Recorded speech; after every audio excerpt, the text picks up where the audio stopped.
Assalamualaikum warahmatullahi wabarakatuh. Halo semuanya. Sebelumnya kami dari kelompok 1 akan menjelaskan UML dari sistem parkir. Saya sendiri, Frida Kawardani, dan dua rekan saya yaitu Naura Iza Zahra dan Fahra Nahwa Ramadan. Saya akan menjelaskan tentang use case diagram.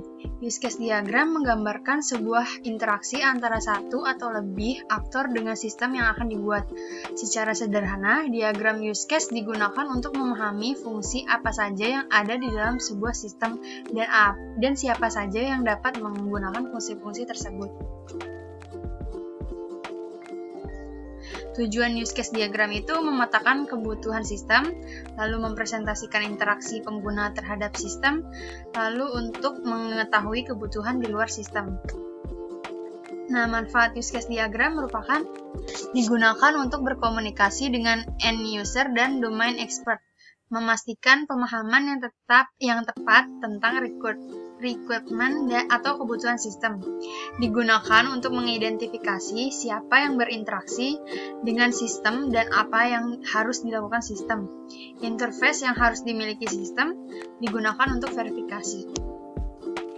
Ini simbol-simbol use case diagram. Ada aktor, ada use case berbentuk oval atau ellipse ini, terus ada association, ada generalisasi, lalu ada include dan extend.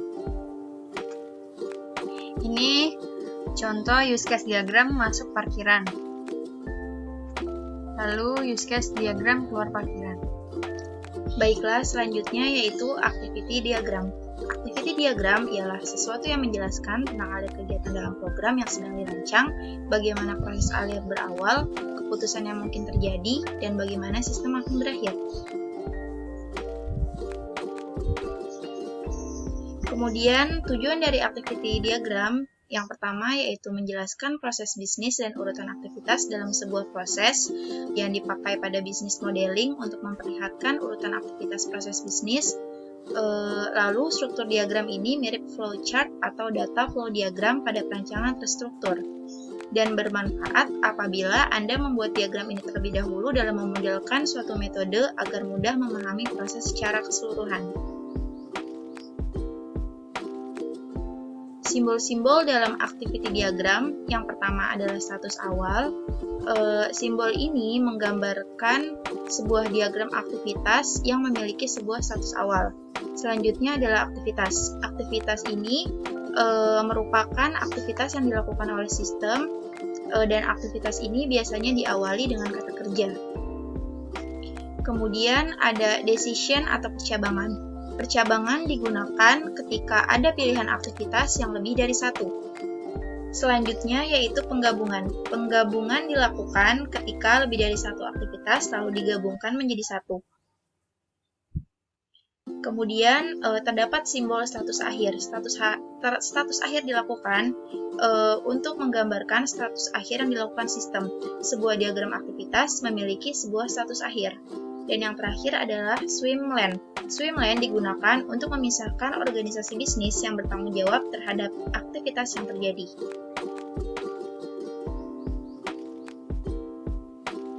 Selanjutnya, saya akan menjelaskan tentang class diagram. Class diagram adalah visual dari struktur sistem program pada jenis-jenis yang dibentuk. Class diagram merupakan alur jalannya database pada sebuah sistem, merupakan penjelasan proses database dalam suatu program. Dalam sebuah laporan sistem, maka class diagram ini wajib ada.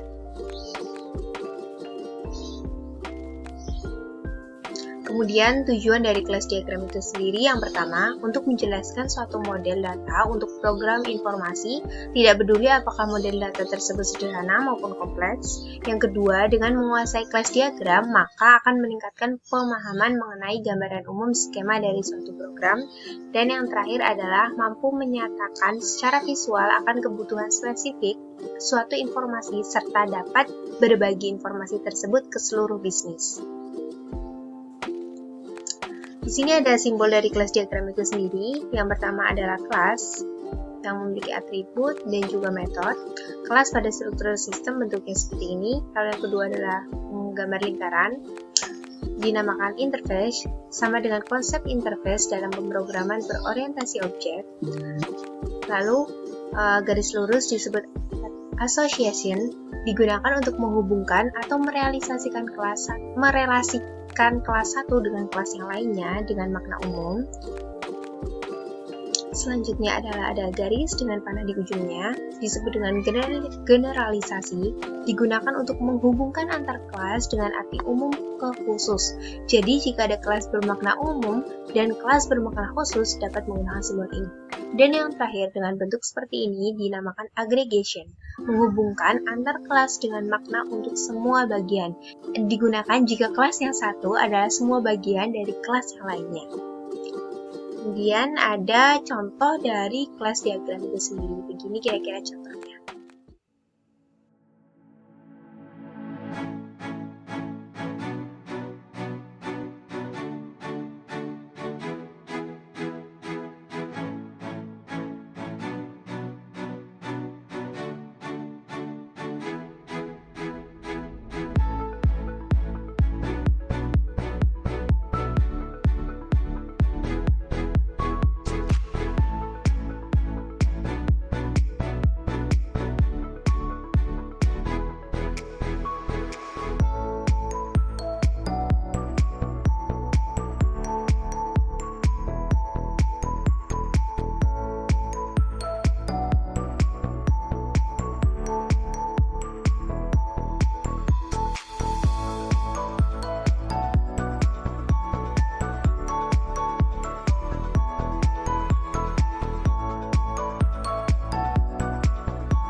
Di sini saya akan menjelaskan contoh use case diagram dari sistem masuk parkir. Di sini terdapat 3 aktor, yaitu pengunjung, kamera digital, dan palang. Aktor itu mewakili peran orang, sistem yang lain, atau alat ketika berkomunikasi dengan use case. Nah, sedangkan simbol ini disebut dengan use case, abstraksi dan interaksi antara sistem dengan aktor. Lalu, garis ini disebut dengan association. Itu merupakan penghubung antara aktor dengan use case. Lalu, garis putus-putus ini disebut dengan include. Include itu menunjukkan bahwa suatu use case seluruhnya merupakan fungsionalitas dari use case yang lainnya, atau bisa dibilang saling berhubungan. Lalu, alurnya itu pengunjung menekan tombol karcis, lalu kamera digital akan merekam data kendaraan dari pengunjung dan disimpan ke database. Lalu, pengunjung akan mengambil karcis. Setelah itu, palang akan terbuka secara otomatis, lalu pengunjung masuk ke parkiran. Selanjutnya, saya akan menjelaskan use case diagram dari sistem keluar parkir. Sama seperti sebelumnya, di sini terdapat 3 aktor, yaitu pengunjung, petugas parkir, dan palang. Yang berbeda hanyalah kalau di sistem masuk tadi ada kamera digital, kalau yang keluar ada petugas parkir. Alurnya itu pengunjung menyerahkan karcis kepada petugas parkir. Lalu petugas parkir akan mengecek data masuk kendaraan tersebut dan menghitung total biaya. Setelah itu pengunjung membayar parkir, lalu pelang akan terbuka secara otomatis dan pengunjung keluar.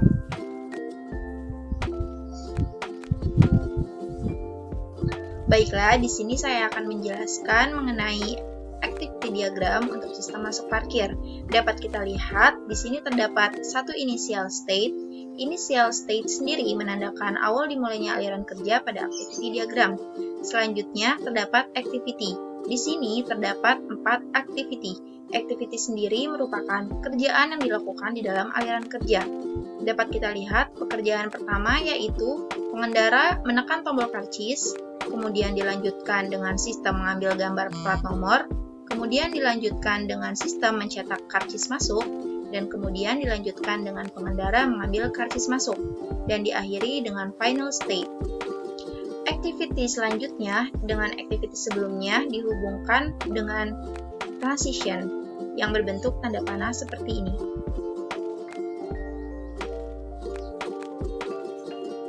Baiklah, selanjutnya saya akan menjelaskan mengenai activity diagram sistem keluar parkir. Pertama, diawali oleh initial state, kemudian pengendara menyerahkan karcis, kemudian dilanjutkan dengan sistem mengecek plat nomor kendaraan sesuai dengan data. Kemudian jika data sudah sesuai, maka sistem akan memberikan tagihan parkir, dan jika data belum sesuai, maka sistem akan terus mengecek plat nomor kendaraan sampai sesuai dengan data.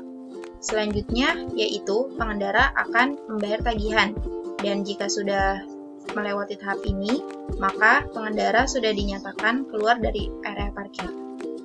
Di sini saya akan menjelaskan contoh dari class diagram.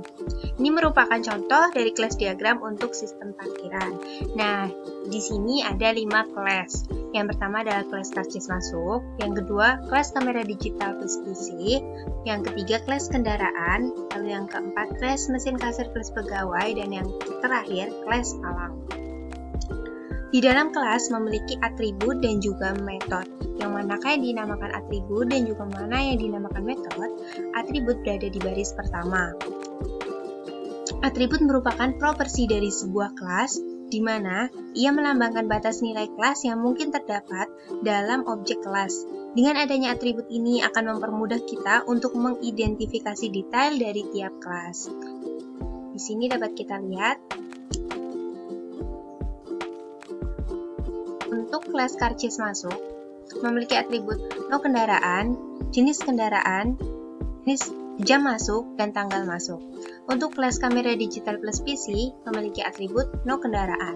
Untuk kelas kendaraan, memiliki atribut no kendaraan, jenis kendaraan, Untuk kelas mesin kasir plus pegawai memiliki atribut ID pegawai, dan untuk kelas palang tidak memiliki atribut apapun. Dalam membuat atribut di kelas diagram memiliki format khusus. Pertama, setiap kali kita menulis atribut diawali dengan visibility. Di sini bisa kita lihat, visibility ditandai dengan tanda minus atau strip. Lalu kemudian diikuti dengan nama atribut itu sendiri, yaitu no kendaraan, lalu diikuti dengan titik 2, kemudian dilanjutkan dengan tipe data. Di sini pada atribut no kendaraan, tipe data yang digunakan adalah char, karena kemungkinan tiap no kendaraan mengandung unsur angka sekaligus huruf, sehingga tipe data yang digunakan adalah tipe varchar. Lalu di baris kedua ini dinamakan dengan method. Method memungkinkan kita untuk menentukan perilaku kelas. Method memiliki format khusus, yaitu dimulai dengan visibility. Method dimulai dengan huruf kecil, kemudian letakkan tanda kurung untuk menandakan fungsi yang akan kita programkan nanti. Tanda kurung seperti ini contohnya. Nah, kita sebenarnya juga bisa menambahkan variabel dan tipe data di sini, di antara tanda kurung. Namun, biasanya hal tersebut jarang dilakukan. Lalu sebenarnya, apa itu visibility? Visibility menentukan aksesibilitas untuk sebuah atribut ataupun metode. Visibility ada 4. Yang pertama yaitu ditandai dengan tanda minus.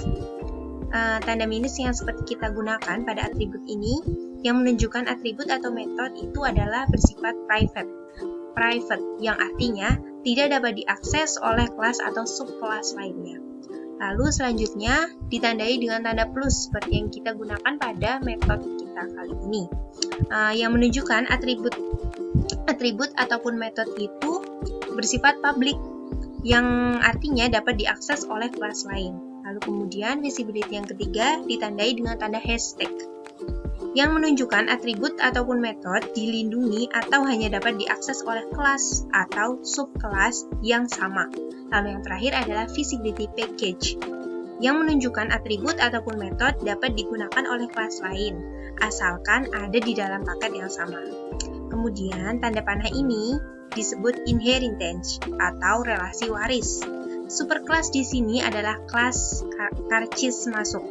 Jadi jika ingin melakukan perubahan pada keseluruhan kelas, cukup mengubahnya pada kelas cetak karcis atau kelas karcis masuk, maka semua akan ikut berubah. Nah, mengapa kelas karcis masuk dijadikan sebagai inheritance? Karena setiap kali kita akan melakukan masuk parkiran, tentu kita pasti membutuhkan karcis masuk. Bisa kita lihat di sini untuk kelas kamera digital plus PC, dia merupakan turunan atau warisan dari kelas karcis masuk dan juga kelas kendaraan. Untuk kelas kendaraan, dia merupakan turunan dari kelas karcis masuk dan juga mesin kasir plus pegawai. Lalu untuk kelas mesin kasir plus pegawai, dia merupakan turunan dari karcis masuk, dari kelas palang, dan kemudian untuk kelas palang itu sendiri, dia merupakan turunan dari karcis masuk. Nah, untuk keterhubungan di sini sendiri antara kelas kendaraan dan juga kelas karcis masuk, di sini akan terjadi proses check-in atau kita sebut juga dengan sistem parkir masuk. Lalu antara kelas kendaraan dengan kelas mesin kasir plus pegawai akan terjadi proses check-out atau yang kita sebut dengan sistem parkir keluar.